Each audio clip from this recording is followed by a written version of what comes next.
Estimados jóvenes del quinto grado de secundaria, reciban un cordial saludo de su profesor Antonio Meléndez y la toma del curso de Cívica. En el día de hoy estudiaremos la democracia. Según la Constitución Política del Perú, la República del Perú es democrática, social, independiente y soberana. ¿Ya? Vamos a ver qué es también soberano, qué es democracia, a qué se refiere lo social o independiente, ¿no? El Estado es uno e indivisible, su gobierno es unitario, representativo y descentralizado y se organiza según el principio de la separación de poderes. Bien, veamos. Etimología de la palabra democracia. Procede del término democracia, que significa gobierno del pueblo, ya que demos, ¿no? Demo viene de demos, que significa pueblo conjunto de todos los ciudadanos, y kratos, que significa poder o gobierno, ¿ya? ¿Qué es la democracia? Bueno, hay que tener en cuenta que la democracia es una forma de gobierno, ¿sí? Y como tal forma de gobierno hay un sometimiento, hay una autoridad política y hay un poder coercitivo, ¿ya? Eso es en toda forma de gobierno. Pero ¿cuál es lo que caracteriza a la democracia? Es que en la democracia la autoridad y el poder, ¿quién posee y los ejerce ese poder? El pueblo, ¿no? O sea, la autoridad, en la democracia, la autoridad y el poder lo ejerce y lo ejecuta el pueblo, ¿sí? ¿Cómo? A través, ¿no? de sus representantes, ¿no? Es decir, el pueblo se gobierna a sí mismo, ¿no? El pueblo se gobierna a sí mismo. Se somete a su propio dictado, se da a sí mismo la ley en la que quiere que se ejecute la actuación de todos los ciudadanos. Es decir, en la democracia, el que gobierna es el pueblo. Claro que es representado por unos políticos, ¿no? Por unas personas que están dispuestas a realizar la tarea de llevar nuestra voz, ¿sí? Bien, ¿cuáles son los orígenes? Bueno, los orígenes de la democracia se encuentran en la antigua Grecia. Se dan cuenta cómo Grecia es importante, ¿no? Venimos estudiando ya la filosofía también, cómo en Grecia nace la filosofía, ¿no? Y todos estos pensadores. También en la Grecia está este planteamiento, ¿no? La democracia, y les había señalado algo con respecto a Anaxágoras, ¿no? En que Pericles fue discípulo de Anaxágoras, ¿no? Pero Pericles no se dedicó a la filosofía, pero sí fue un gran político, ¿no? Orador, ¿no? Y sobre todo que propuso la democracia como gobierno, ¿sí? ¿Ya? Eh, por medio, ya que para 1500 años antes de Cristo nace este sistema de gobierno, ¿no? Por medio de la creación de Asamblea del Pueblo, ¿no? Entonces ahí vemos, ¿no? La Asamblea del Pueblo, que los griegos se turnaban por un tiempo determinado, ¿no? Y sobre todo los ciudadanos, ¿ya?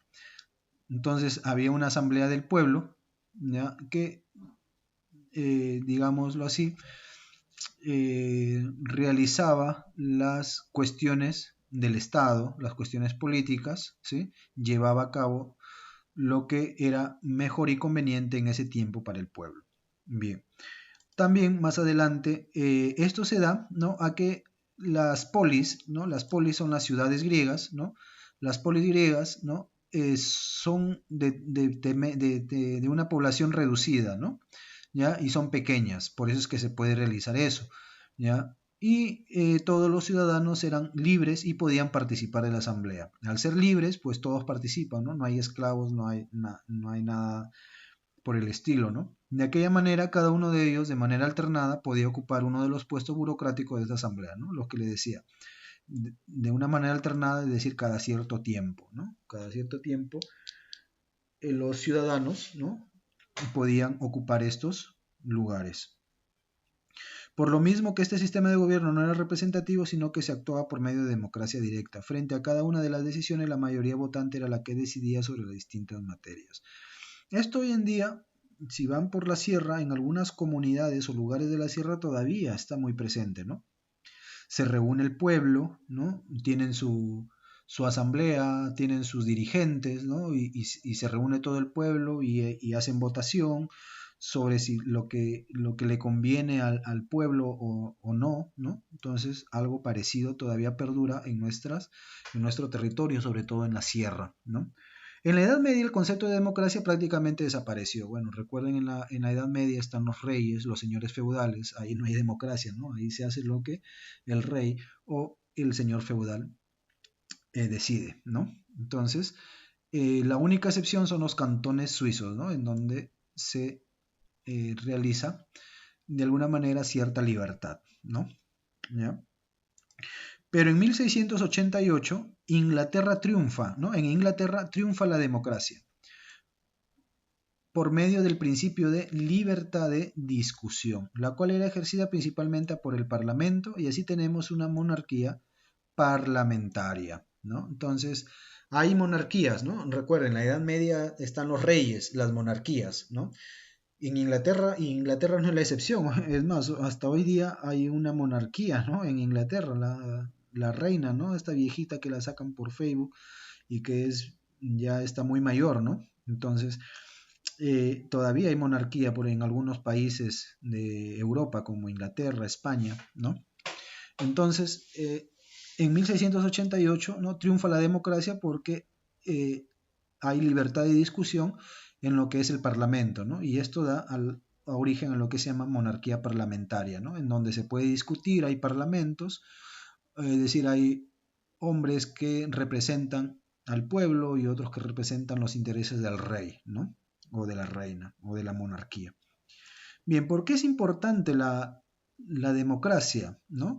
Bueno, en la actualidad lo que más importante es la democracia representativa, que es la democracia que representa al pueblo, ¿no? Que se eligen ciertas personas para que hagan llegar las necesidades del pueblo y lleven a cabo políticas en beneficio del pueblo, ¿ya? Es por ello que la democracia se considera como el sistema de gobierno menos perjudicial para el manejo de los asuntos del Estado, ¿ya? Frente a los otros sistemas que han existido o se han diseñado, que lo veremos más adelante, ¿no? O las formas de gobierno, por ejemplo, autoritarias, ¿no? Los totalitarismos, por ejemplo. Una frase que ha marcado profundamente la concepción que se tiene de la democracia es la que mencionó Abraham Lincoln, ¿ya? Durante la Guerra Civil de Estados Unidos, la cual decía: los gobiernos son del pueblo, por el pueblo y para el pueblo, ¿no? Algo muy interesante, ¿no? Que nuestros gobernantes deberían tenerlo en cuenta siempre, ¿no? ¿Ya? Los gobiernos son del pueblo, por el pueblo y para el pueblo. Bien, dentro de toda democracia que se afane de serlo, debe existir una carta magna o una constitución. Para que sea una democracia, debe existir una constitución o una carta magna, ¿no? En donde esté contenido, ¿no? Todas las leyes, todas las normas y los principios que rigen a la nación, ¿no? Deben estar ahí, expresos, ¿no? Ahí bien escritos, ¿no? Y a lo cual todos nos debemos normar, o sea, de todos debemos aceptar y subordinarnos, ¿no? ¿Ya? Libremente, claro está, ¿ya? Entonces ahí está cómo es que funciona el Estado, cuáles son los derechos, cuáles son los deberes, qué pasa si infringe uno una de las leyes, qué es lo que sucede, todo está ahí, todo debe estar ahí constituido, qué libertades tengo, qué puedo hacer, qué no puedo hacer, cuándo se me derogan o cuándo pierdo yo mis derechos, etcétera. Todo debe estar ahí. Incluso cómo debe ser, cómo se debe elegir, ¿no? O sea, es decir, cuáles son las normas, o sea, cómo elegir, cuáles son los procesos para elegir las autoridades del país, ya sean presidentes, congresistas, jueces, etcétera, ¿no? Gobernadores regionales, alcaldes, etcétera, ¿no? Y cuáles son las formas de actuar de las autoridades, así como las atribuciones y limitaciones, ¿ya? Todo debe estar de manera explícita, ¿no? O sea, debe estar escrito ahí. Si no, pues ¿no? Si no, en el aire, pues no. Hoy en día ya papelito manda, ¿no? Y la constitución es lo que manda a un país, ¿no? Es lo que rige, digamos, es la columna vertebral de un país, ¿ya? Por otra parte, y el aspecto fundamental de toda democracia, en la Constitución se deberán plasmar todos los derechos, lo que les decía hace un momento, ¿no? Todos los derechos y obligaciones, derechos y deberes, ¿ya? Muy bien. Entonces vemos acá democracia y libertad política. Bueno, un detalle importante de la democracia es que, digamos, en la que todos somos libres, ¿no? Pero también tenemos libertad política, ¿ya? Hay libertad política en los ciudadanos, mientras que en otras formas de gobierno no, ¿ya? Solo en un Estado democrático se da la circunstancia de que los ciudadanos están sometidos a la autoridad, es decir, estamos sometidos a una autoridad, pero que es elegida por nosotros y que a la vez somos libres también, ¿no? ¿Ya? Somos libres, ¿sí? Podemos reunirnos políticamente, podemos votar o no, ¿sí? Podemos incluso deponer, ¿no?, a una autoridad por referéndum, ¿no? Esta circunstancia es posible porque en una democracia la propia voluntad de los ciudadanos lo que legisla y gobierna sobre lo mismo. Ello le permite ser súbditos, y aquí está una, ¿no? Ser súbdito y ser ciudadano, y aquí está la otra palabrita. Somos súbditos y ciudadanos a la vez, al mismo tiempo. Súbditos porque nos subordinamos a las leyes, a los derechos, a los deberes, a las normas, a los principios que están escritos en la Constitución y a los gobernantes que están, a los gobernantes de turno, ¿no? ¿Ya? Y que por lo tanto debemos obedecer, ¿sí? Pero el que debamos obedecer no quiere decir que no seamos libres, seguimos siendo libres, ¿no? ¿Ya? Entonces, en cambio, los estados no democráticos tienen súbditos, pero no tienen ciudadanos, ¿sí? Muy bien. Bueno, esto ya lo explicaba nuestro amigo Rousseau, Jean-Jacques Rousseau, o Juan Jacobo Rousseau, ¿no?, en español, ¿ya? Lo explicaba del siguiente modo: ¿en qué sentido la democracia hace libres a los súbditos? Un pueblo libre obedece, pero no sirve, ¿no? La esclavitud. Tiene jefes, pero no amos, ¿no? Obedece a las leyes, pero no obedece más que a las leyes, ¿sí? Y es por la fuerza de las leyes por lo que no obedece a los hombres, ¿no? O sea, obedece a la ley, ¿no? Son libres los ciudadanos que, obedeciendo las leyes del Estado, no obedecen sino a sí mismos y quedan tan libres como antes, ¿no? Es decir, que el hombre, al someterse, no es que pierda su libertad, ¿no?, sino que se somete a la ley, ¿no? Y esa ley proviene de la voluntad general del pueblo, ¿no? Es una voluntad general, y a esa voluntad general está sometido el ciudadano, está sometido la persona que vive en un estado. Bueno, Jean-Jacques Rousseau hablaba del contrato social. Bueno, Hans Kelsen nos dice que somos sujetos políticos libres con derecho a participar activamente en el gobierno de la ciudad. O sea, debemos participar. El que no querramos porque hay mucha corrupción o porque no nos gusta es otra cuestión, pero tenemos derecho a participar, y diría yo, es nuestro deber participar en política, ¿ya? Bien, este parrafito ya lo leen ustedes. Seguimos. Democracia e igualdad política. Otra cuestión de vivir en democracia es que somos iguales, ¿no? Aparte de la igualdad política, es decir, que todos somos iguales, ¿ya? ¿Ya? Todos somos iguales en cuestión política. O sea, no por el hecho de ser presidente o ser autoridad eres mucho más que yo, ¿no? Sino que políticamente somos iguales, ¿no? Igual, en cuanto a hombre también todos somos iguales, ¿no? De ahí que en un estado democrático todos los ciudadanos son iguales ante la ley, ¿no? Aquí nadie tiene corona, ¿no? No sé si habrán estado al tanto, por ejemplo, en estos días o en estas semanas se está viendo, por ejemplo, lo de la inmunidad parlamentaria, ¿no? Hace unos años, pues, los congresistas, el presidente, pues tenían inmunidad, es decir, que eran intocables, ¿no? ¿Ya? Al margen de eso, pues, de ahí todos somos iguales ante la ley. De eso se quiere decir isonomía. Iso, igual, y nomía viene de nomos, que significa ley, ¿ya? Igual ley. O sea, todos somos iguales ante la ley. Todos tienen el mismo derecho a participar en los asuntos públicos y seguridad, ¿ya? ISO, ICE son sinónimos, ¿ya? En griego, isegoría, o es la transformación al español.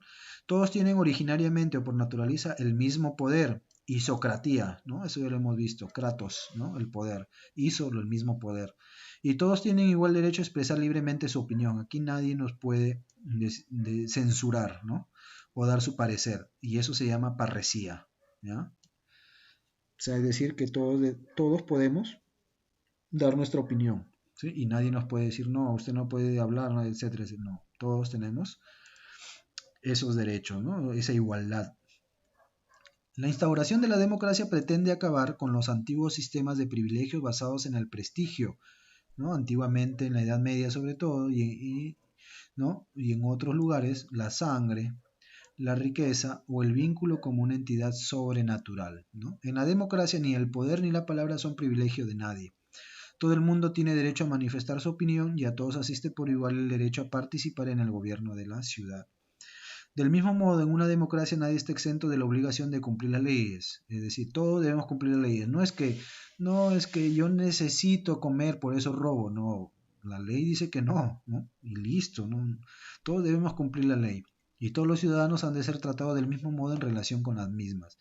Todo desde una perspectiva política como desde una perspectiva jurídica. Nadie es antemano más que nadie, ¿no? Igualdad en una democracia.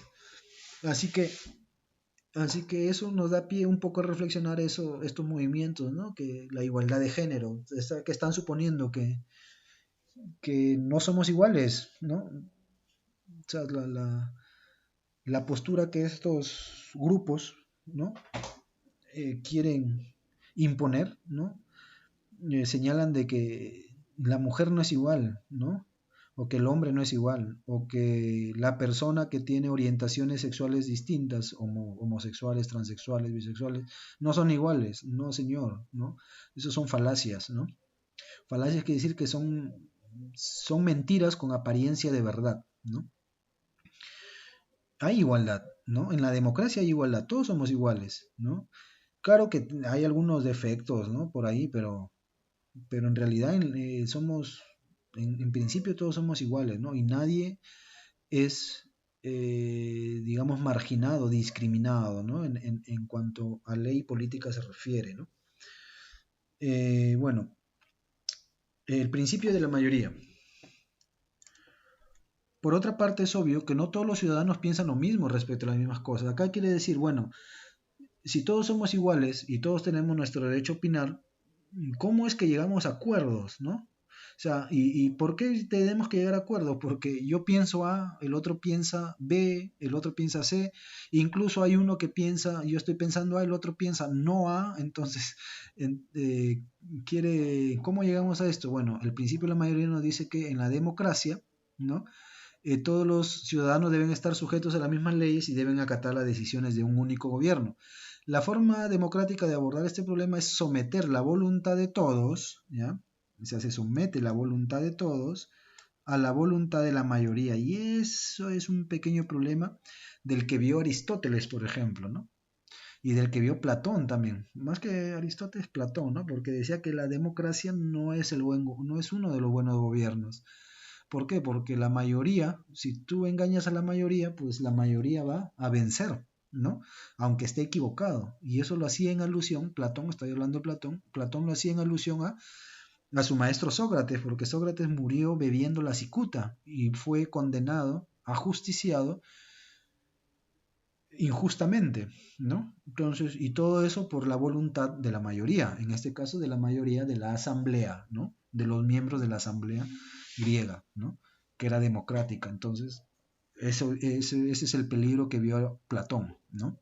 Que no era que la democracia no era las mejores. Y aquí está un poco el talón de Aquiles, ¿no? Si es de la mayoría, es decir, si estos grupos que he mencionado hace un momento imponen, ¿no? Se vuelven mayoría, entonces todos debemos aceptar ¿no? Lo que ellos dicen, ¿no? Que debemos hablar como todes, ¿no? Ningunes, ¿no? Entonces imponen, ¿no? Quieren imponer eh, su forma de ver, ¿no? La realidad. Pero bueno, eso es un tema espinoso, agudo, y hay que tratarlo con pinzas, ¿no? Que no puede ser tratado tan a la ligera, ¿no? y hay que seguir reflexionando. Bueno, sobre eso ya habló Baruch Spinoza, un filósofo del racionalismo, ¿no? ¿Ya? Del racionalismo continental, ¿ya?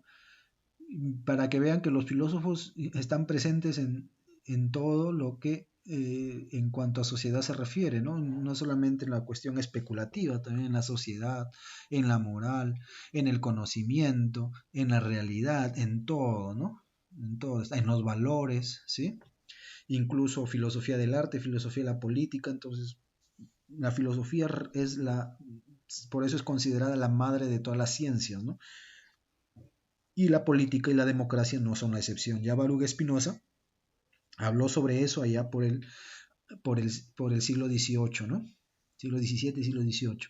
En el gobierno democrático, todos los ciudadanos se obligan por un pacto, ¿no? Aquí se habla del pacto social, que me imagino yo ustedes lo estudiarán o lo estarán estudiando o lo habrán estudiado en historia universal, ¿no? Se obligan por un pacto a conformar a la voluntad común sus actos, pero no sus juicios y sus sentimientos, es decir, que todos los hombres, no pudiendo profesar sobre las mismas cosas idénticas opiniones, han establecido que adquiera fuerza de ley aquella medida que tenga la mayoría de los sufragios, conservando no obstante el poder de reemplazar esta medida por otra mejor, si ulteriormente se encontrase. ¿Sí? Está diciendo acá que se impone, por lo general, lo que la mayoría decida, ¿no? ¿Ya? Es decir, cómo son elegidos, pero eso es en cuanto a política, ¿no? En cuanto a elección, ¿no? ¿Sí? O en cuanto a alguna ley, ¿no? Pero hay que ver que la ley debe ser beneficiosa, pues, para la gran mayoría y no para un sector reducido, ¿no? Pero bueno, seguimos. Entonces, es preciso reconocer que la voluntad de la mayoría constituye el indicador más fiable de la voluntad general. Y puesto que en una democracia la voluntad general debe ser el origen y la fuente de las leyes, ¿no? Aquí vemos, la voluntad general es el origen y la fuente de las leyes, ¿no? O sea, lo que dice la mayoría, ¿no? Por eso dice el principio de la mayoría, lo que la mayoría diga, ¿no? De ahí se sigue que las leyes aprobadas por mayoría según el procedimiento legal establecido deben ser obligados por cumplimiento para todos los ciudadanos, por más que no sean del agrado de todos ellos, ¿no? Es decir, si se impone algo que uno no está de acuerdo, bueno, está la ley, ¿no? Pero yo en mi conciencia puedo yo no estar de acuerdo con esa ley, ¿no? Bien, pacto quiere decir, ¿no? Pacto quiere decir que cada ciudadano se compromete a cumplir las leyes y respeta las decisiones que se acuerden por mayoría. Ese es el pacto, ¿no? Un pacto social, ¿no? Ese es un pacto, un acuerdo, ¿sí? Un acuerdo social. Bien, y por último, los partidos y el pluralismo político, ¿sí? Acabamos de ver que en los estados democráticos los ciudadanos están llamados a participar en la vida pública o como también decíamos, en el gobierno de la ciudad, ¿no? Pero ¿cómo hacen efectivo? ¿Cómo es que yo participo en el gobierno de mi ciudad? A través de sistemas de partidos, es decir, a través de los partidos políticos. De ahí que uno puede inscribirse en cualquier partido político que vea que busca, digamos, los objetivos, ¿no? que uno espera de la política, ¿no? Entonces, se puede inscribir ahí uno, ¿no?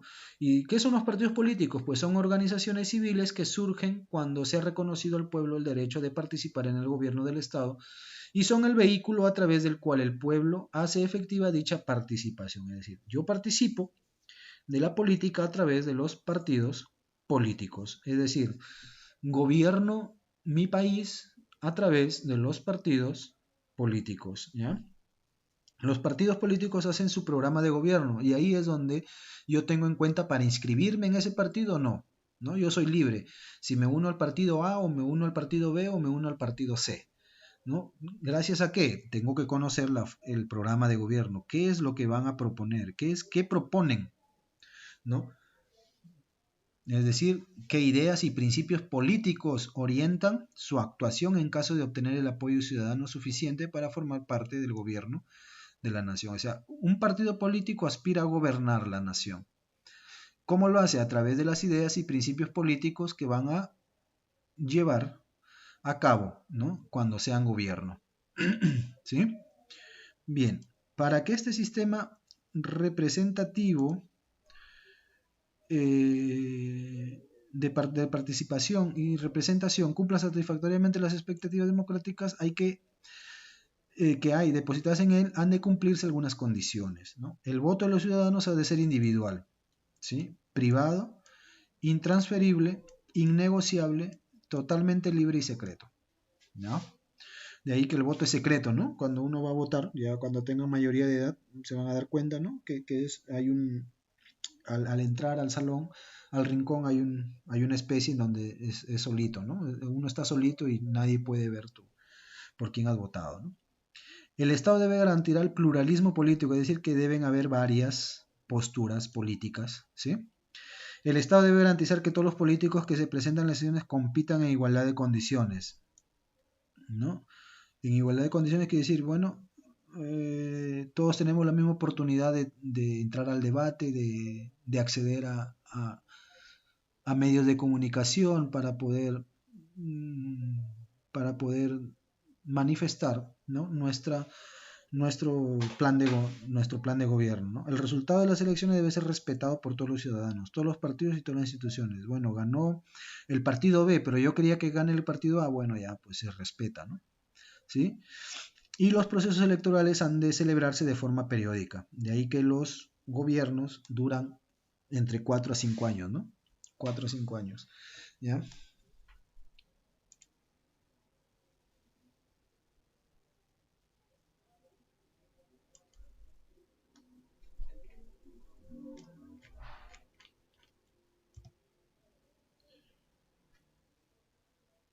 Muy bien, jóvenes, eso es todo por la clase de hoy. Nos vemos en el próximo video. Hasta luego.